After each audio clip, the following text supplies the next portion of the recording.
Hey everyone, it's TJ with Avidyne. In the following brief video, we're going to be discussing the IFD interface to the G500 and G600 systems from Garmin. The information in the following video is also going to be useful and apply to the G500, G600 TXI systems.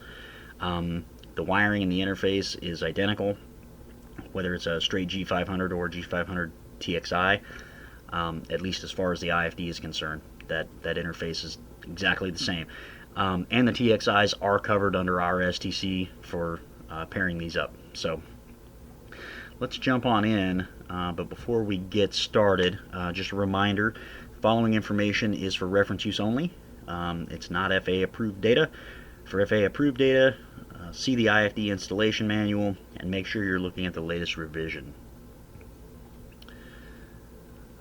So what we're going to discuss in this video is a single IFD connected to a GDU 620.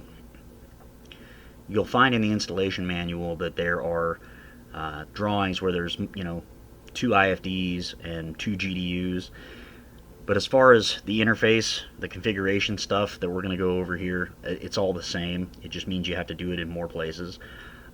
We will discuss a little bit some of the settings if you've got dual IFDs versus a single IFD, but this should get you a pretty good start on the interface. So first and foremost, we've got our GPS ARINC 429 out of the IFD. That's coming off the P1001 connector. We're going to set that guy up for low speed 429 on the main ARINC 429 config page, and we're going to set the data for that port for gamma 429. Also on the main ARINC 429 config page, we're going to want to make sure we take a look at the SDI setting, especially if we have multiple IFDs or multiple navigators connected to the GDU. What that SDI setting does is it basically allows you to select GPS 1 or GPS 2 for navigation purposes on the display on your GDU.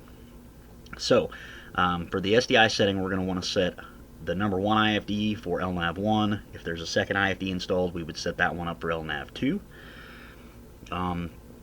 In either case, we want to make sure that we have our VNAV set to enable labels. And what that does is that allows the IFD to spit out the ARINC 429 labels associated with vertical guidance when you're on GPS approach.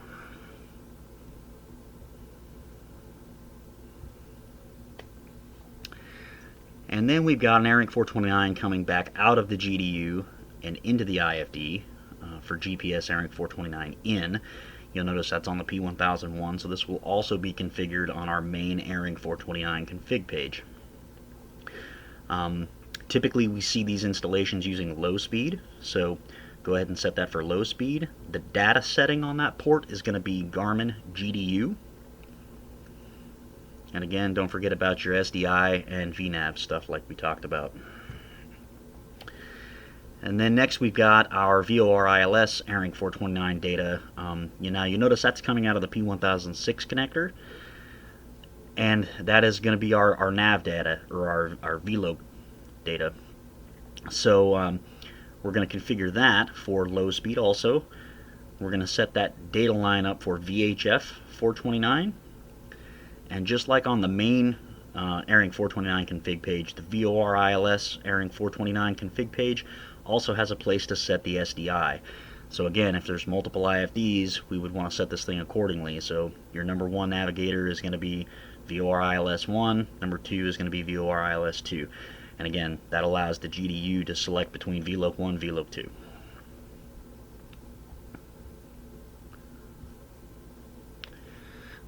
Next, you'll notice we've got an RS-232 out of the IFD and coming into the GDU.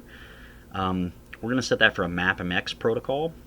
And what that does, the Garmin GDU in the G500, G600 systems will use that GPS data coming across that RS-232 as a comparator for the AHRS data put together in the air data and the AHRS unit for the G500, G600 system.